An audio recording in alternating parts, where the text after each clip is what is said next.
E a próxima pergunta tem bastante ligação com essa resposta, que é: quais são as possíveis áreas de atuação para o profissional especializado em economia da saúde?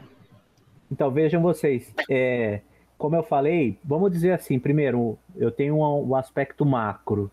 O aspecto macro é eu trabalhar com políticas públicas, não só políticas públicas, mas principalmente, né, pensar a saúde como um todo, né?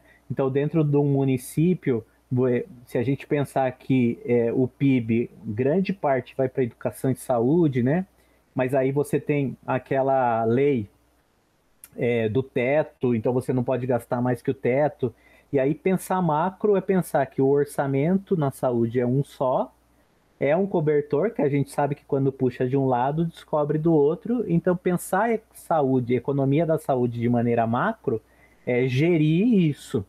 Agora pensar de maneira micro é justamente você olhar, por exemplo, eu tô lá no hospital, eu quero saber quais coisas eu deveria comprar mais, quais coisas funcionam, quais coisas são custo efetivas.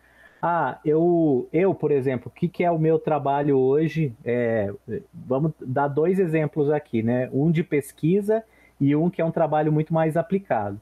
Uma pesquisa que, inclusive, o Lucas participa, a gente está discutindo uma coisa que vai do micro ao macro, porque a gente está discutindo taxar bebidas adoçadas, né? Mas é uma discussão, então, que aí quanto isso vai repercutir vai dar de reflexo na saúde das pessoas. Então, quanto é que o Estado economizaria, né, do ponto de vista econômico? Por quê? Porque eu vou diminuir o número de internações por causas de obesidade, hipertensão, diabetes, né?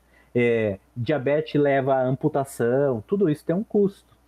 E também é um pouco micro, porque depois você vai olhar lá, então o que, que você vai sugerir? Uma taxação específica para um tipo de coisa que é bebida adoçada, né? Refrigerantes, por exemplo.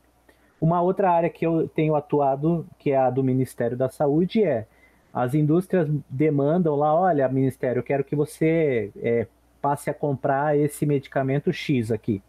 E aí a gente tem que fazer o estudo econômico de eficácia e econômico para mostrar, olha, isso deve ser comprado, isso não vale a pena ser comprado, tá? E eu vou dar um exemplo que está numa consulta pública agora para vocês. Existe uma doença que é a atrofia chamada AMI, é uma doença rara, mas bastante, você olha nas redes sociais, bastantes pais pedindo, e existe um medicamento que ele é novo, ele tem 2, 3 anos, Nusinercena, e aí para vocês terem uma ideia, esse medicamento ele custa R$ 1 milhão, uma dose que serve para 6 meses.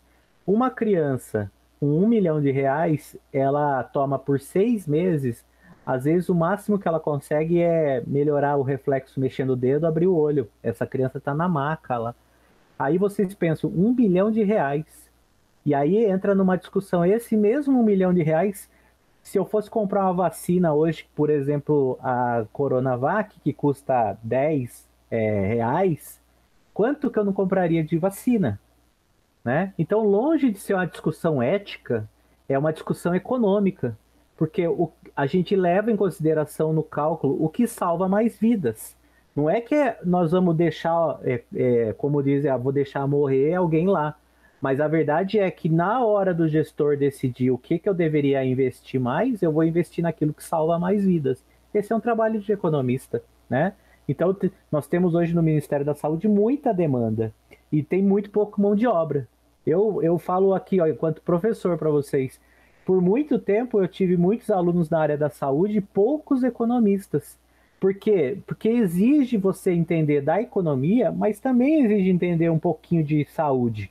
Eu mesmo no doutorado fui fazer aula de epidemiologia.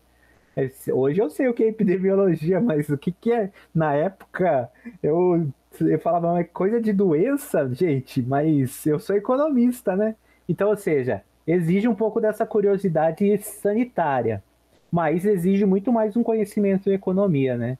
Então tem realmente uma demanda bem grande para essa busca profissional.